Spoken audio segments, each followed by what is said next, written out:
think there's a short delay. I have the live tab open too.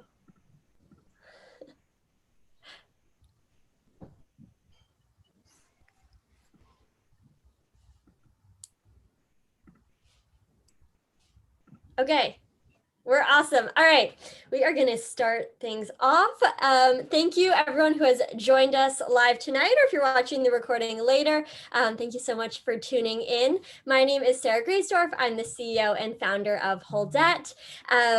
I'll give a little bit of background before we kick off. At Holdette, first and foremost, we make professional workwear that has real pockets for women.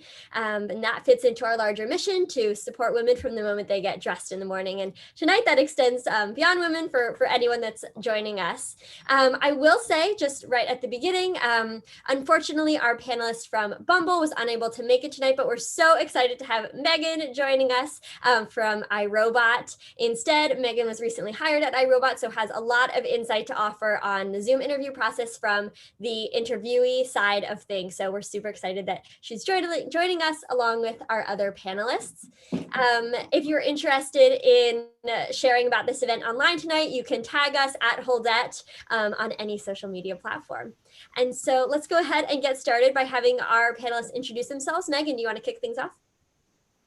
Happily. Thanks so much, Sarah. I'm very excited to be here tonight. My name is Megan Fantis. I am a data scientist at iRobot that was hired during the pandemic. So I am very well versed in Zoom interviews. I'm excited to talk to everyone tonight.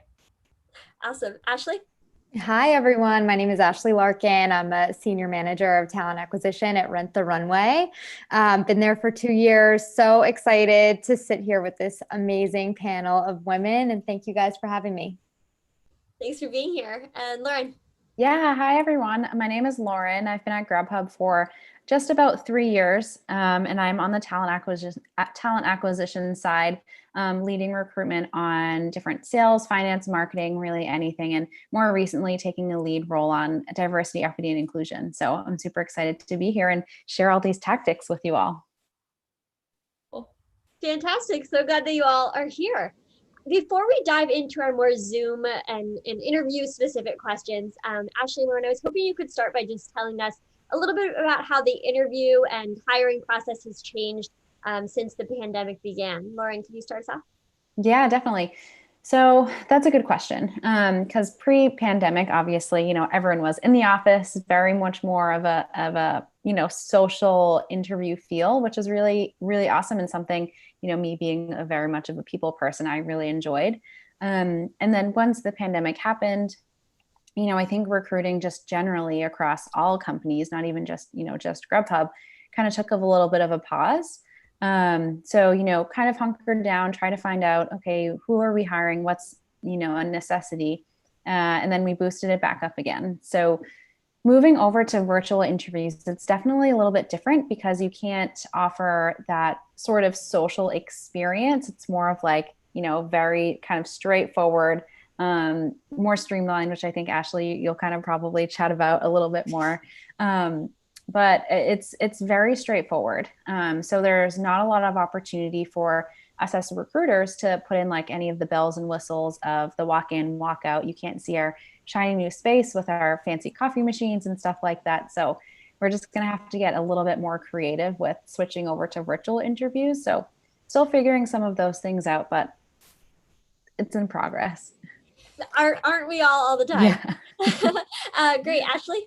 Yeah, I mean, Lauren, totally agree. On the flip side, the great thing with just flipping over to where we are now is that it has made, I think, the interview process so efficient and streamlined. And Megan will probably go into this a bit on her end, but I think you'll find that the process has just gone a lot faster.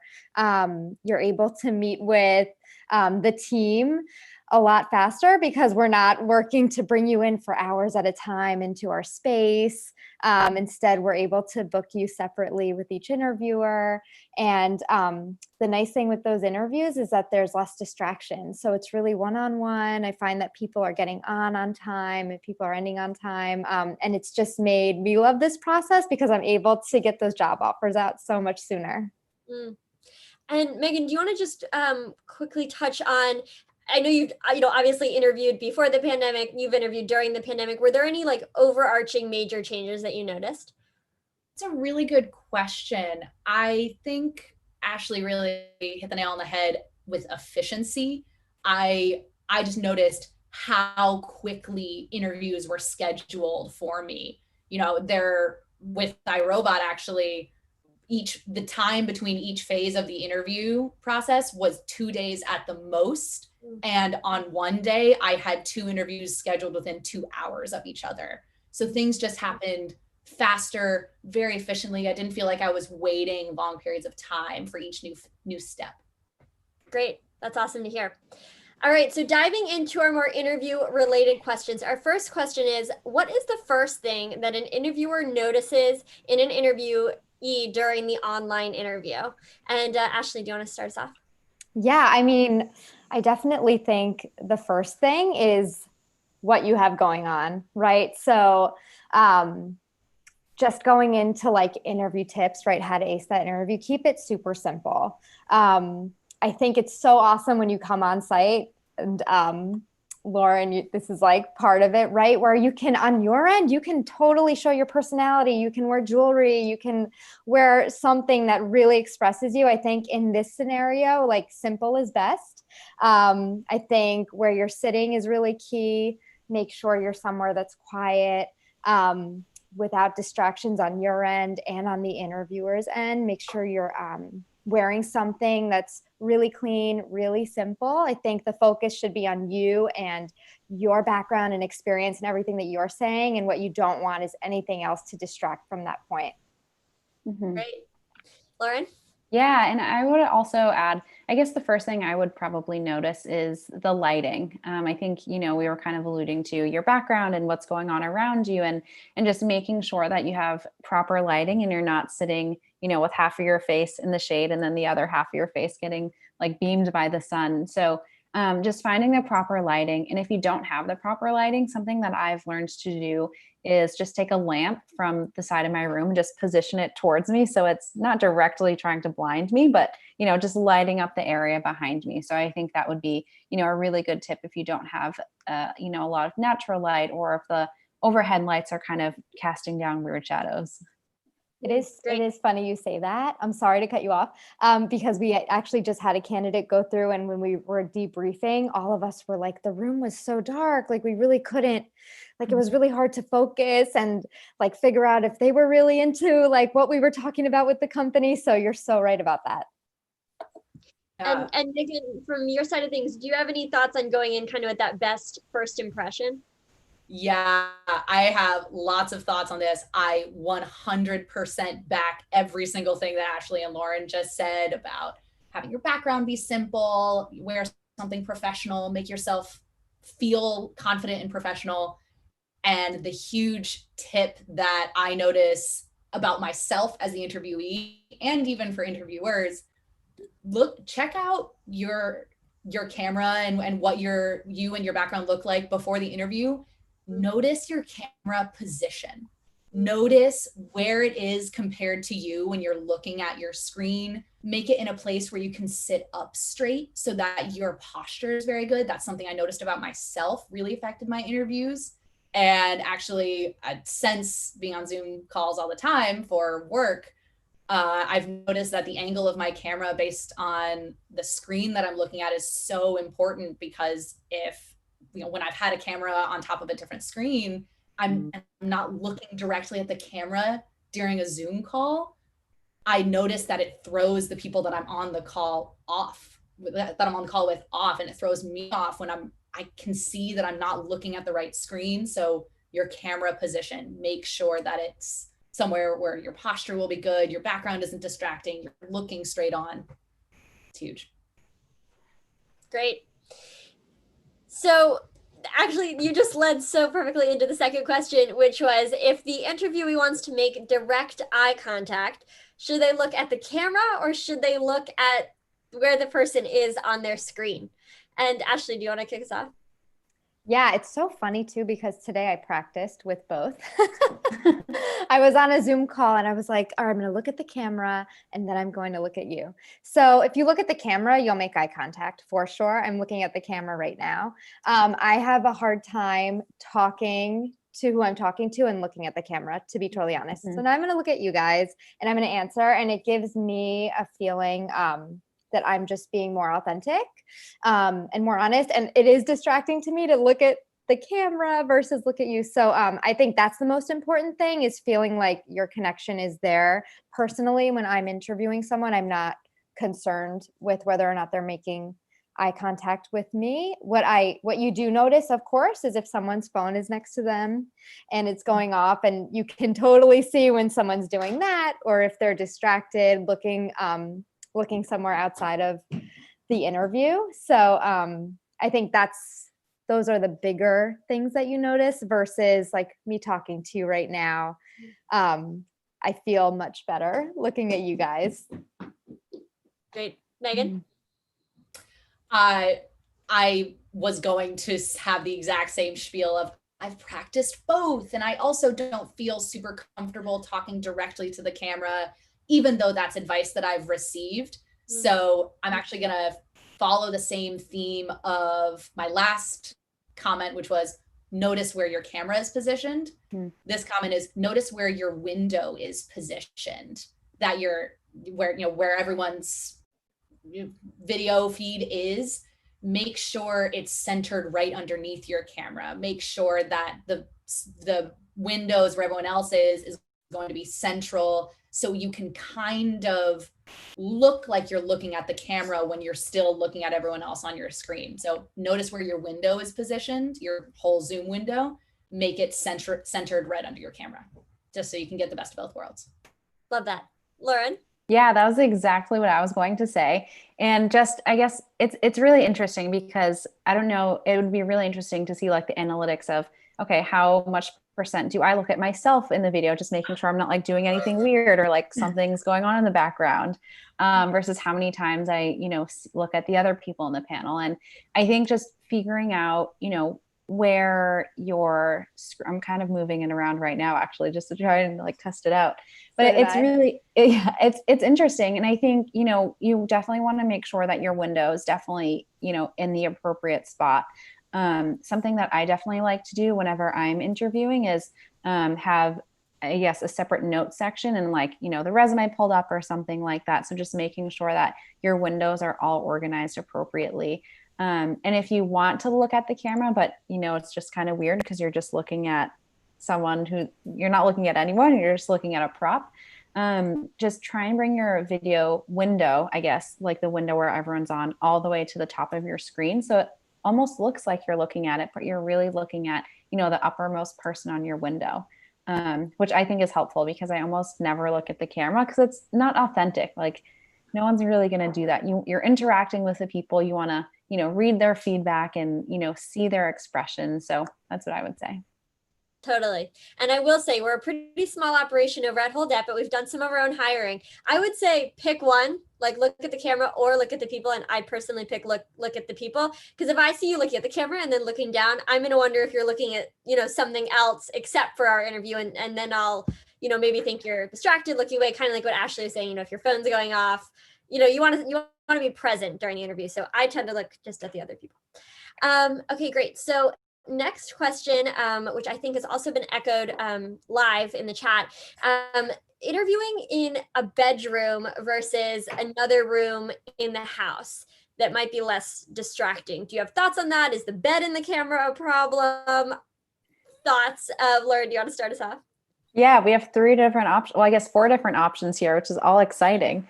I would say it doesn't matter where you are, but it matters how it not looks, but I guess how it's being presented. So I guess if your bedroom is your only space that you can have, if you have roommates or, you don't have a space where you can go into that's, kind of like a clear background, totally fine. I guess just make sure that your bed is made. And just make sure it looks clean and tidy behind you. If you have to go into a kitchen, I'm in my kitchen right now. Just make sure that, no distracting background is behind you. Sometimes I used to have like a picture or a painting behind me that wasn't super distracting, and definitely obviously work appropriate, make sure. So I would say it doesn't really matter. Just make sure it looks presentable and appropriate, because, not everyone is expected to have a home office in their space. It's kind of unrealistic. So I would say it doesn't really matter where you interview in your space. Just make sure it looks presentable. Great. Ashley? Yeah, totally agree. Keep it simple, keep it clean, like wherever you need to be. Of course, this is like a very interesting time, and I think we're all doing the best we can with whatever we have going on. So wherever you are, just, make sure your bed's made, make sure, like, if you have a counter behind you, that you clear it up. Again, it's all about making sure that you are the center of attention for this interview, and there's nothing else that will take away from that. Awesome. Megan joining us from her bedroom. What do you have to add? Oh, my bedroom. I thought It this looks was great. Thank you so much. So I follow the advice that's been given. Bed is made, it's kept clean and tidy. So my comment on this question is, I think it's perfectly fine to interview from your bedroom. One, it's what I do, clearly. Two, easily half of the interviewers that I was with were in their bedroom. Mhm. And I was always very comforted when I could very clearly tell that both me and the person interviewing me are very clearly in our bedrooms. So everything's fine. It's perfectly acceptable. I think much more important is what Lauren and Ashley have said. Keep it clean, tidy, and not distracting behind you. I know that I personally had a problem when I was Zoom interviewing. My camera was in a slightly different place, and you could see a whiteboard that I had behind me in my bedroom where I just keep personal, like, to-do items usually. And I noticed one day when I was prepping for a Zoom interview, like, oh my gosh, that would be, one, so distracting behind me, and two, really awkward, just because it was like, go to the grocery store, or I even had notes that were like, look up what XYZ company is, and I would be interviewing with that company. And so I always made sure to put up this big piece of white poster board over that whiteboard so that it looked totally empty, so it was clean, just not distracting. So try to, for lack of a better term, blank out personal details behind you. That's my best advice if you're interviewing from your bedroom, is make it clean and kind of impersonal as much as possible. Cool. That's Also, one thing that none of us have really, just want to bring up the point of Zoom backgrounds. None of us have them, but they're super, super common to use. The only thing with Zoom backgrounds is definitely, feel free to use your creativity and choose your own, or use one of the stock default ones. But just make sure it's not distracting, and make sure that it's, professional. Like if you're going in for, a very corporate, to do well job, make sure you're not like on an island setting. So just make sure that, if you do have a Zoom background, it's appropriate, not super distracting. I discovered this background on our virtual interview room called Blue Jeans, and it's a blur background, and it's really, really awesome how it's just takes your background, blurs it out a little bit, which I really appreciate. Oh, I love that. Mhm. Learn something new every day. That's awesome. Yeah. I think Ashley, ironically, given the fashion background, has talked about this a little bit, but alluded to what you should wear during a Zoom interview. And I think we have this common, look nice on the top, doesn't really matter what you wear on the bottom. Curious what people think. Ashley, do you want to pick up? Yeah. Talk about it.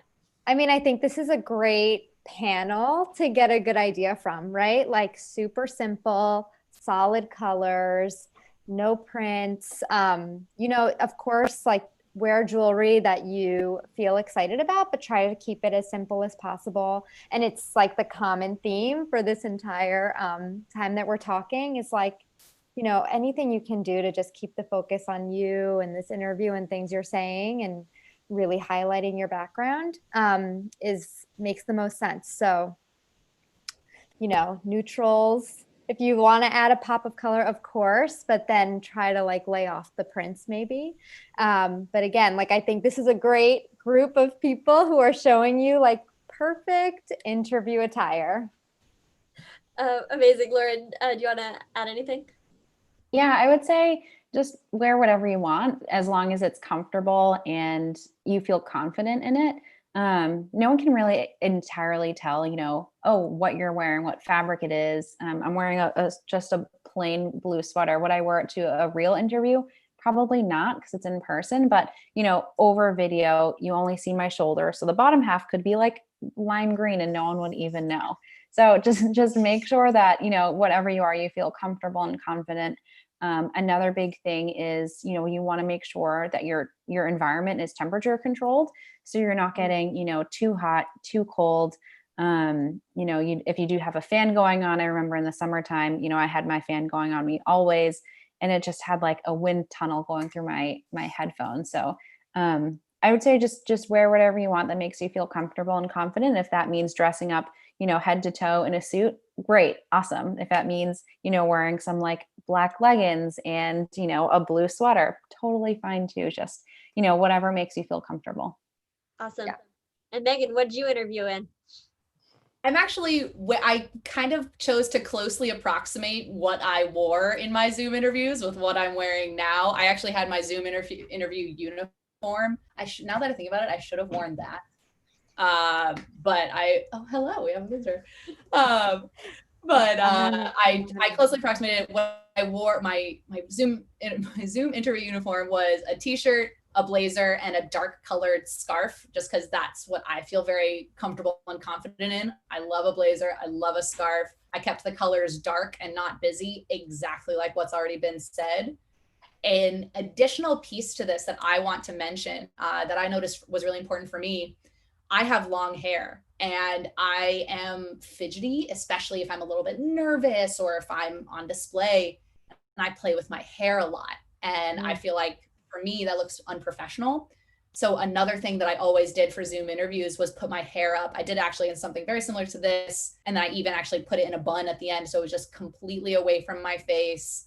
I couldn't play with it or touch it. And it just took away a layer of something to be nervous about during the interview. Because I was like, okay, my hair's out of the way. I know it looks professional. So for anyone on the call, anyone here who has long hair and is concerned about playing with it or fidgeting with it and making yourself look unprofessional, tie it back. Highly recommend.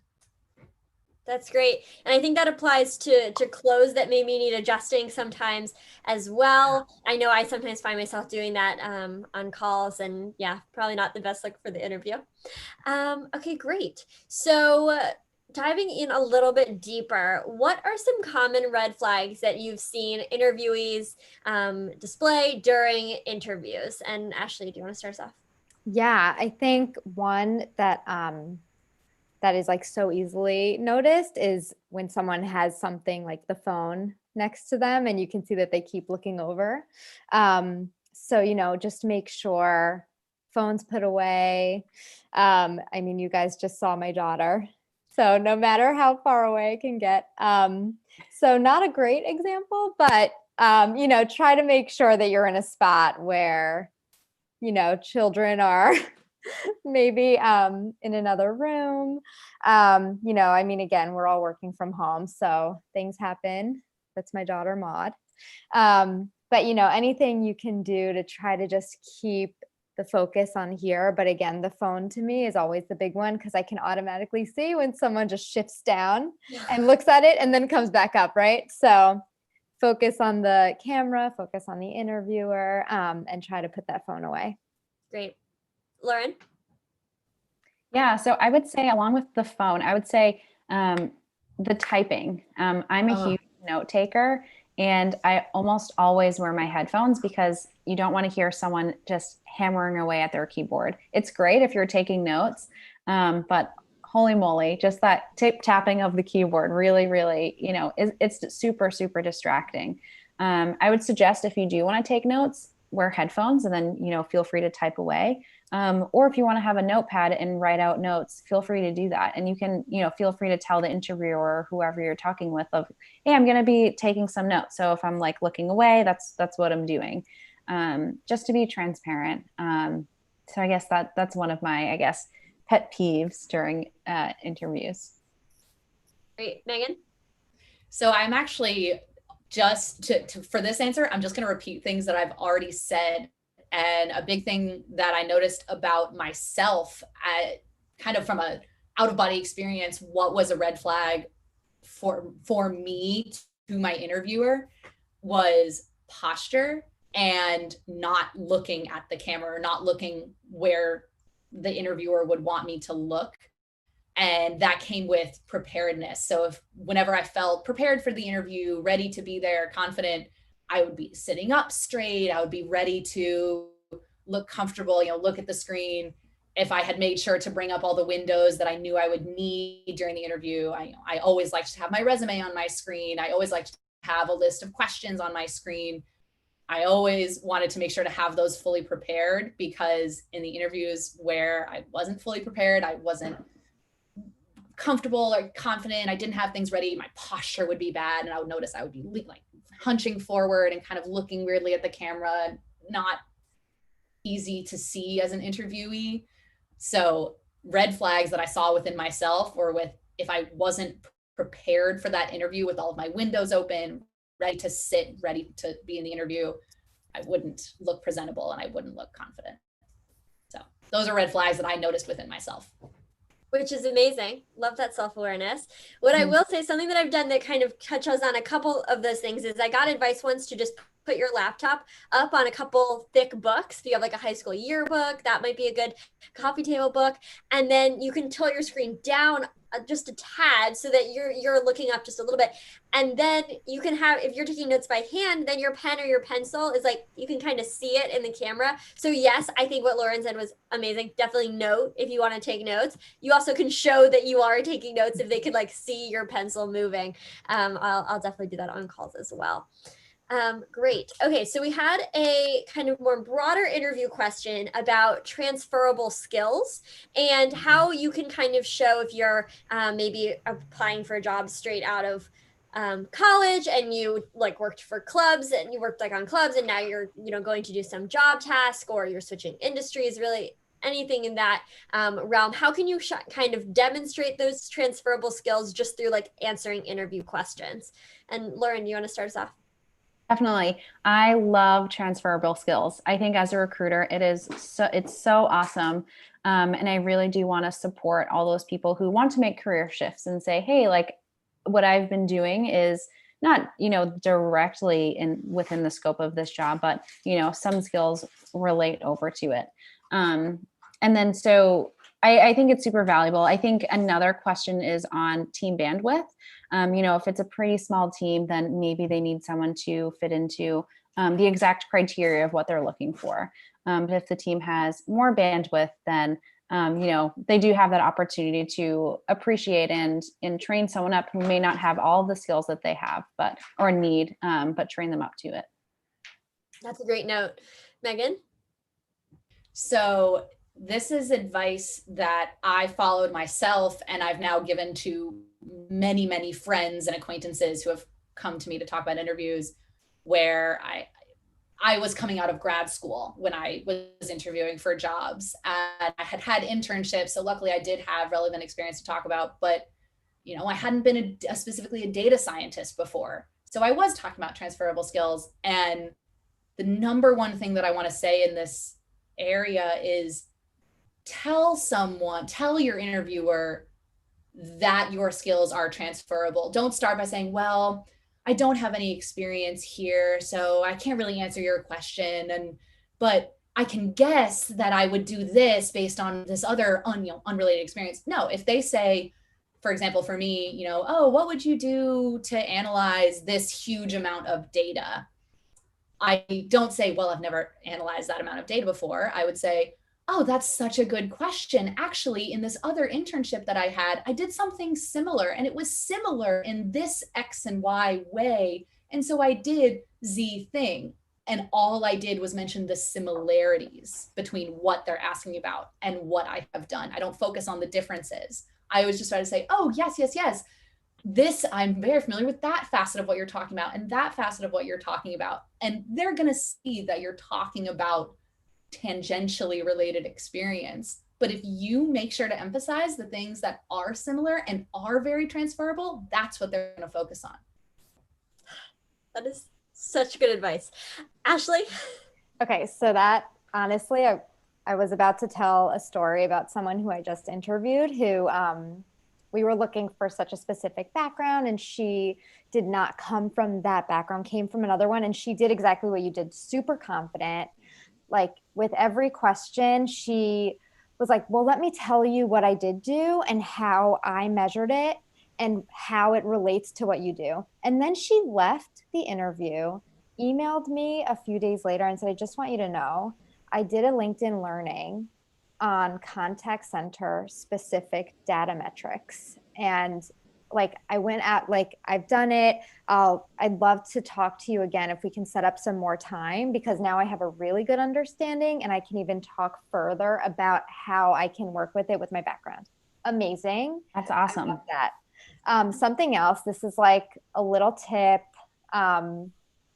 I'm sure, Lauren, this is like very common for you. So as interviewers, we are always looking for candidates to use the STAR method when they're answering. So this is like so key with transferable skills, because all of us have those skills no matter what we're interviewing for, that there's always something that like you may not be familiar with, but you have something in your background. I want to hear examples. I want to hear the story. So the STAR method, give the situation, the task, the action, and the result. If you can give me a full story of what you did and how it relates to what I'm looking for, I'm sold. Like you can explain to me in a very clear way how it made sense and how it relates to the question I'm asking. And I love that. So write it down. That is my like tip of the day. If you're ever interviewing, anything that you can come up with that you're really proud of, write it out in that method. And I promise you will always be able to give a really clear answer. I feel like we could end this panel right now.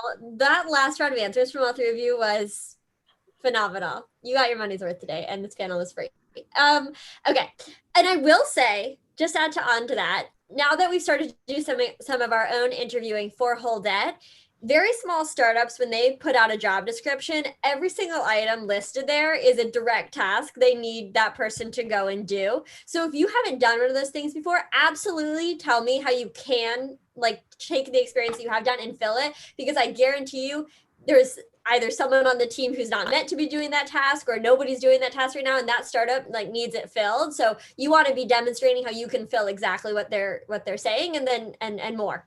So that was all great. Okay.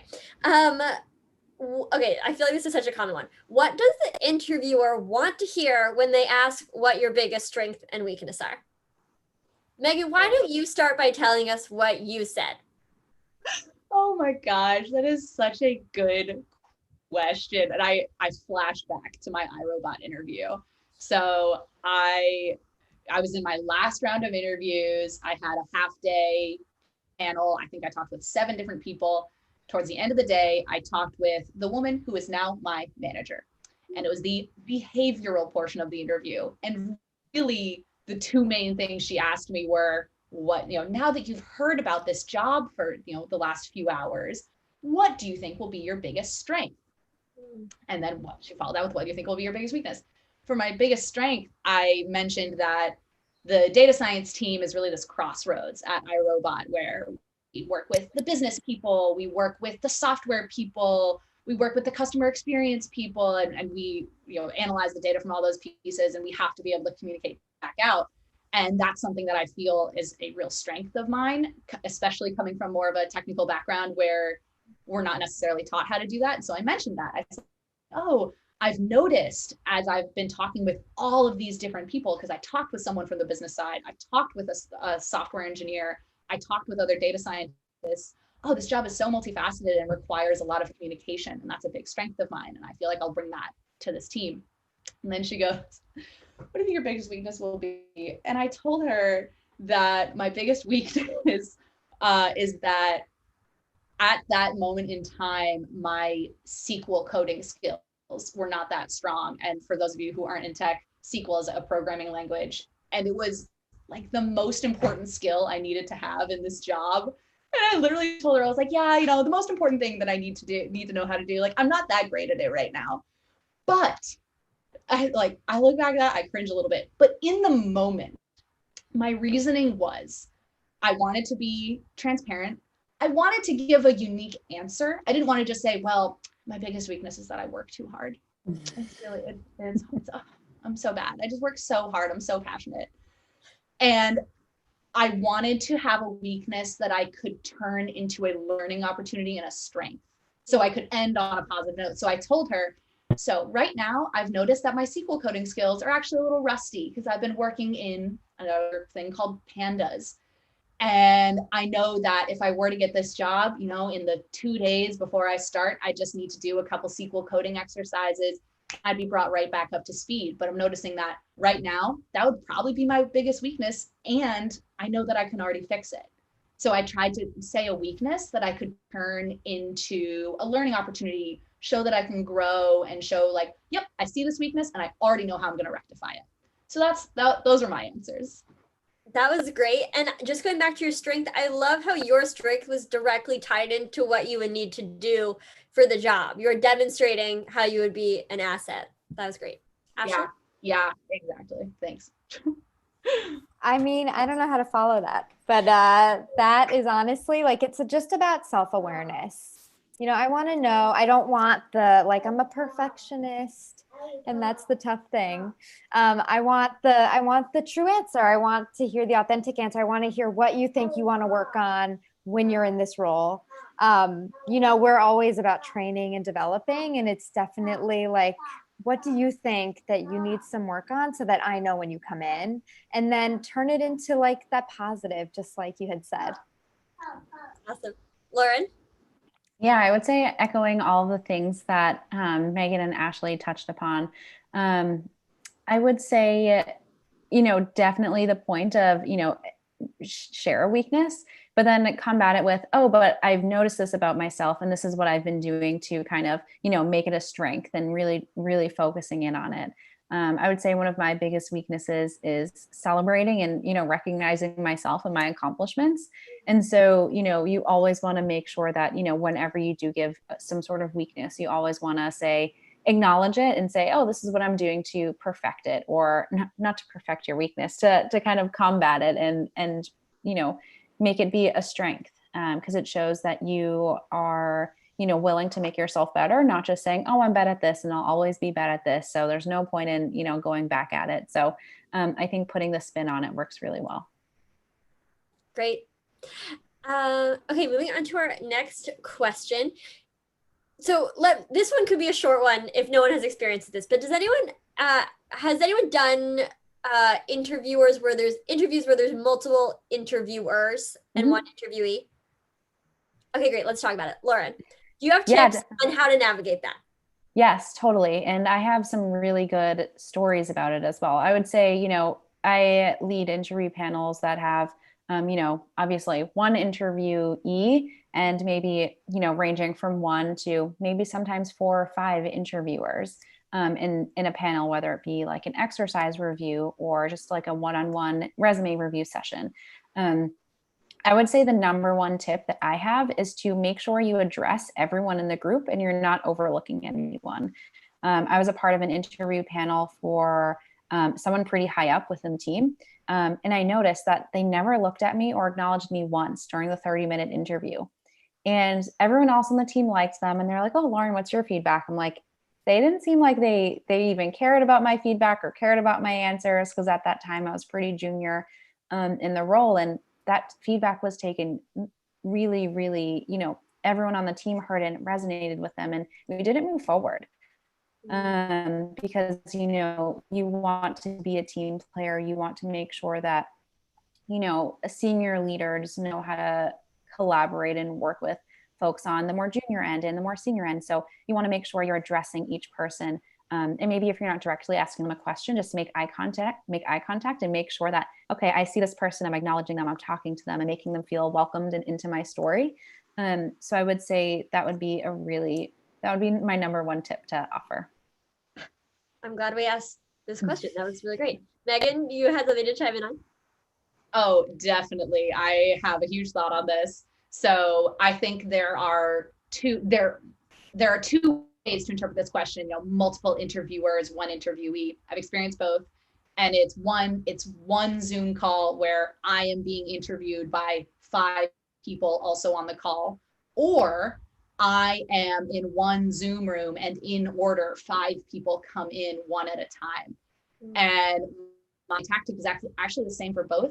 I try to reference the other interviewers with each interviewer. And I use it, one, as a tool to show that I'm very engaged and I'm listening to everyone and I can reference everyone by name. We've actually all been doing that in this call. I'll say like, oh, Ashley and Lauren said this great thing. Sarah said this. Yes. Oh, something that Ashley said reminds me of this. So show the interviewers that you're very present, say their names back to them. And especially when I was in interviews that were like a train, one car after the other, one person after the other, with the later interviewers, when I referenced an interviewer that I had earlier back to them, it gave them something familiar to hold on to. It's like, oh, I don't know this person that I'm interviewing, but I do know the person that they're talking about. Okay, we know the same person. That's a place to jump off. And it shows consistency for them, and it emphasized consistency for me. So I could talk about someone that I talked with earlier. I can talk about someone I'm going to talk with later. And the interviewer would pick up on it immediately and be like, oh, yeah, when you go and talk to Jim, he'll tell you about this thing. And in comparison, I'll tell you about this thing. And it just adds this really nice story to the interview when you can reference each interviewer to each other interviewer. That was great too. All right, Ashley, you want to add anything? So I have not held a panel interview with multiple interviewers, but I will say just navigating interviews where you are meeting with 5 or 6 people over the duration, there is nothing wrong with asking the recruiter just if there's anything that will be focused on by each person. I think for you, it gives you a lot of insight into where you should focus your attention. It depends if you're talking to the chief supply chain officer, what that person might ask, versus the VP in that specific department versus a peer, right? Like it helps you to focus where you're going to be talking. And it also helps it helps us to go back and say, you know what, team, like this person is looking for a little more direction, and let's just make sure that we're very clear on what we're asking so that we're not asking the same questions for all 6 interviews. So don't ever be afraid to ask the recruiter for some more insight. I just want to say +1 to that. Absolutely. I found that more often than not, the recruiter that I was working with to schedule the interviews usually gave me an outline or a schedule for the interview, which usually included a list of people that I would talk with. But when the recruiter didn't provide a schedule or a rough idea up front, I would ask, and I always found the recruiters were happy to answer. If I just sent a 1 or 2 sentence email that said, oh, hi, X. I'm very much looking forward to this interview. Can I get a quick idea of what the schedule will be and what the content will be? Looking forward to it. Thanks, Megan. And they'd be like, oh, great question. Thanks for asking. You're going to be talking with this person first, and then this person, and then this person from this team. And it was very centering and calming for me. And it's fun to hear that it was also helpful from the other side of the table too. So +1, you can definitely ask. Yeah. And I mean, just to continue to go off on that, on our end as recruiters, like I am always so psyched when someone's like, do you have 10 minutes today? I just want like to do a little prep call with you. Like I want these candidates that I've pushed forward to be successful. Like that is what I love to do. I love to hire people. Like I want you to get this job. So yeah, let's get on a call. Let me tell you about every single person you're meeting with. Let me tell you what they look for in a candidate. And let's make this like the best interview process it can be. Do not ever be scared to ask for time. Mm-hmm. That is great. And I've never heard that before. And I have to imagine everyone listening was like so comforted by that advice. Mm-hmm. And I think what everyone was saying was like, no one is here to trick you. They want to give you all the information. They want you to succeed, or they wouldn't have brought you in for an interview. So, I mean, they already believe in you to like right, think that you're worth having an interview. So hold on to that for yourself as well. And it's honestly, as a recruiter, it's like, well, if you do well, then one less thing we have to work on. So we're on your team. We want you to succeed. We'll tell you, we'll not tell you all of the secrets and all of the answers, but we'll it's like the like test prep review, like when you're at college of like, okay, attend the session, you'll get to know what's on the test or, what to study. So definitely take advantage of those.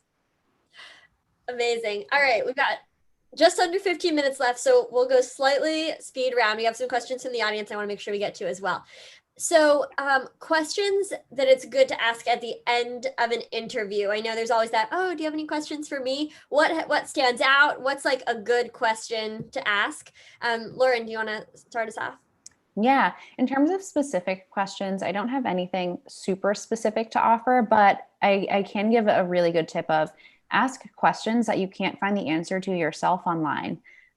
So for example, definitely prep whoever you're meeting with and say, okay, I'm going to find them on LinkedIn, find out, where they went to school, where, their previous experiences were, how long they've been at the company.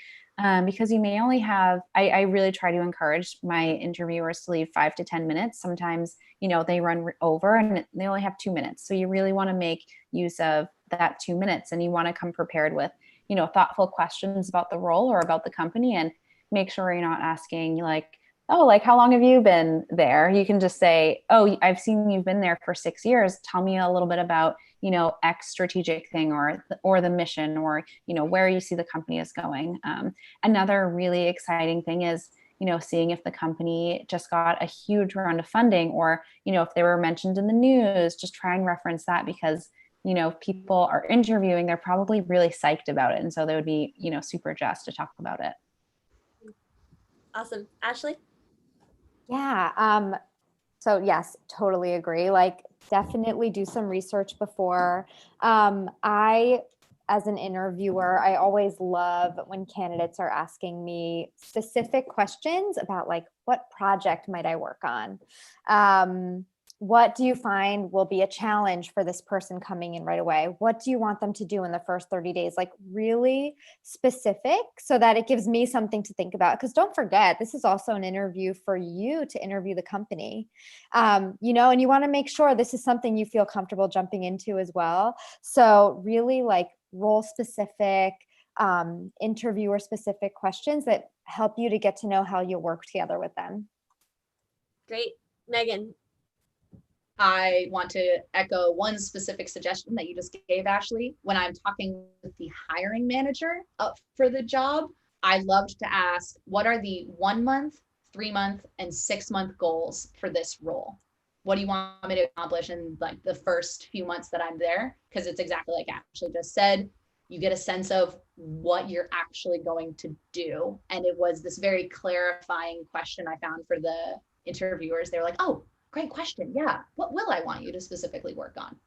So that's my number one recommendation. It was my favorite question to ask. That's great. So we got a good question. Well, they've all been great, obviously, but we got a question which I thought was super interesting, especially now, which was since you can't write handwritten thank you notes, everyone's at home. People probably aren't giving out their home addresses. Beyond sending a thank you follow-up email, is there any other ways that candidates can really stand out?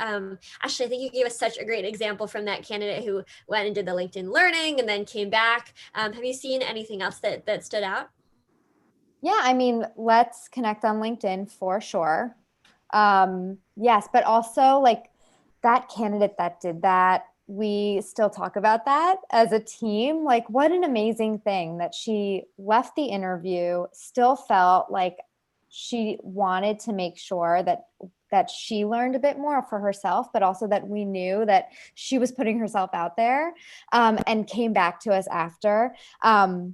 And then that same candidate, it's so funny. She just really blew us away. We had our initial call, and on the call, I'm always super honest. I think honesty and transparency is so key. And if I don't feel that someone is the right fit, I want to let them know, like, right away. Let them know, like, listen, like, I'm looking specifically for the SQL experience and you may not have it. If this is a role you're interested in, like, do some SQL work, like, come back to me and let's chat, right? I always want to be super honest. And I let her know, like, we're really looking for someone who has really specific experience analyzing and using CX data.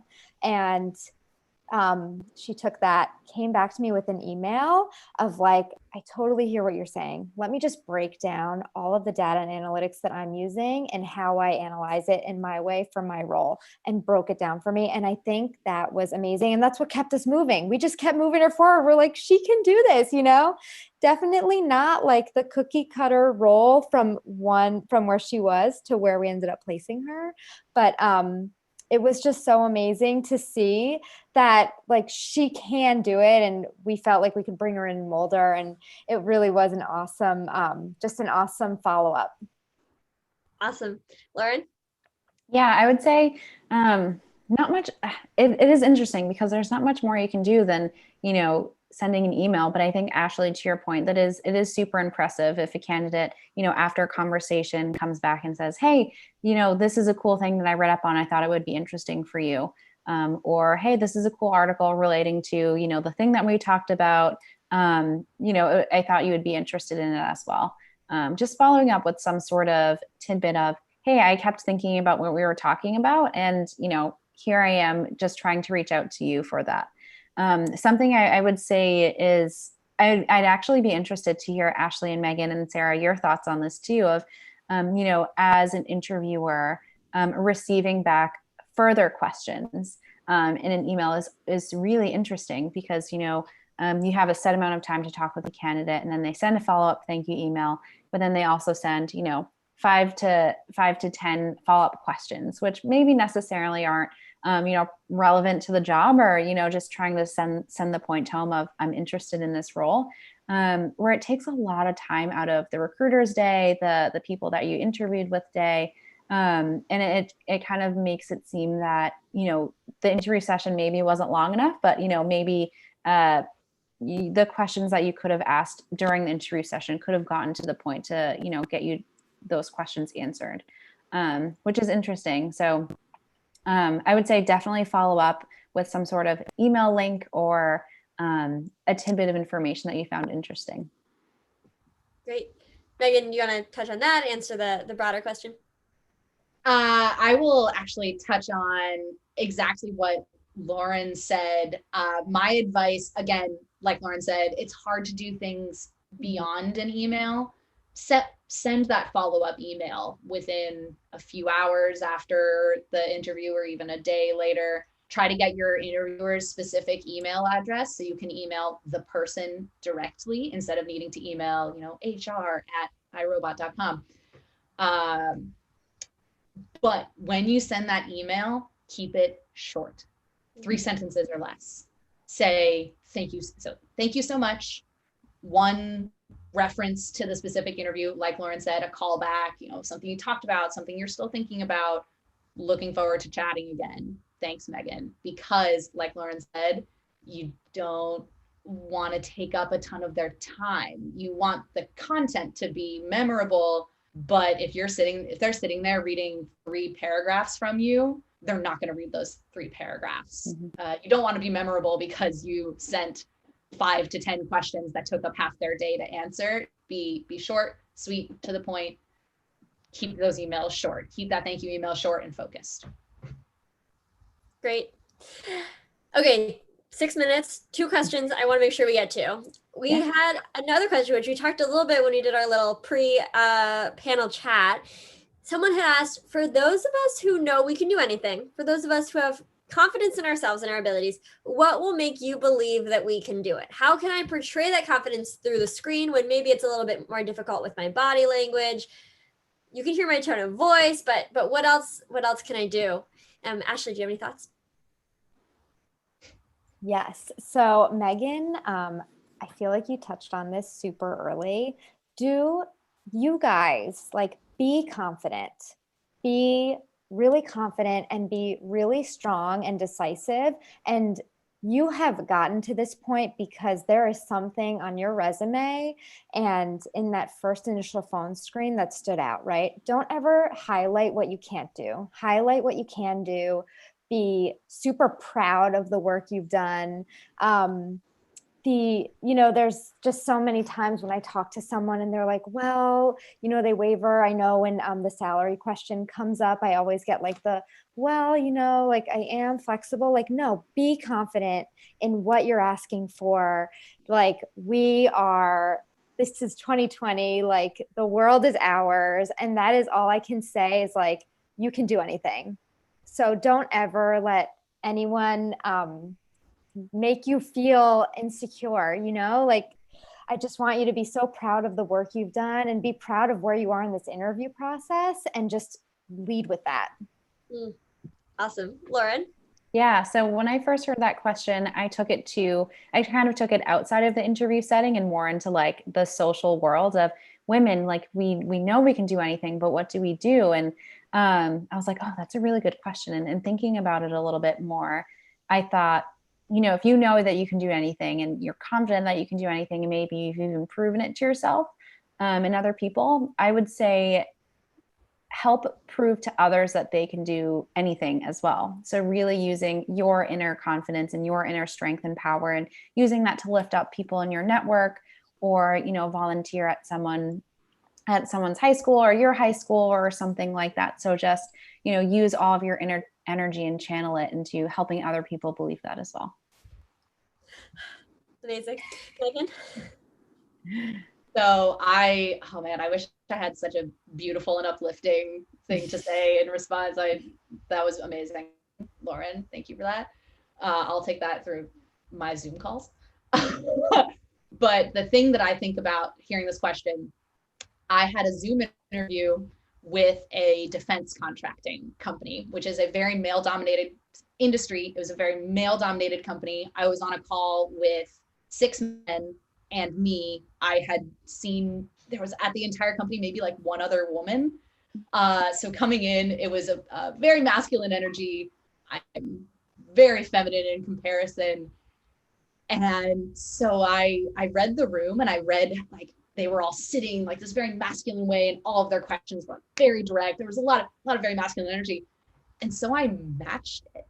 They would ask me questions about projects that I had done before. And like, they would ask me about a challenge. And there was one moment where I was answering a question. I was like, yeah, I focused on, I faced this challenge and this challenge, but I'm good at my job. So I fixed it and I finished the project well, which here's the link to the thing that I built because I'm good at my job. And so my answer of if we as women know that we can do anything, how do we show that? I often will read the Zoom room.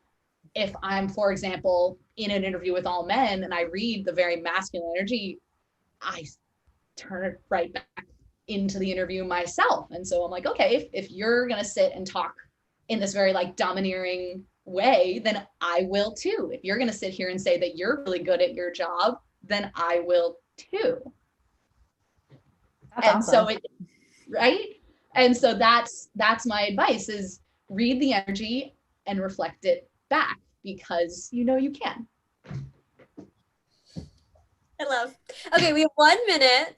And I'm hoping this question will be easy. Someone wants to know, I think we all do, what do you do if you freeze? Hang up immediately and blame it on the internet. I'm just Lauren, kidding. is that your real answer? No, but I mean, it's a really, really good one though. I think about it sometimes and I'm like, oh, I don't know what to do. And you can just blame it on your Wi-Fi.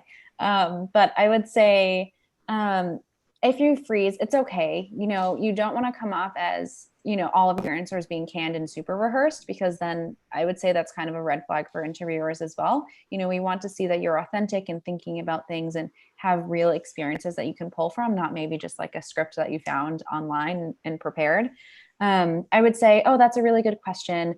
You can feel free to think about it for 10, 15 seconds. If you really can't think about anything, then say, can we revisit that at the end of the interview and just, take some time to circle back to it? And if you can't really find an answer, say, hey, maybe I can follow up with you later via email. And then, kind of to Ashley's point before of, following up with, I thought about this question a little bit more. Here's my answer.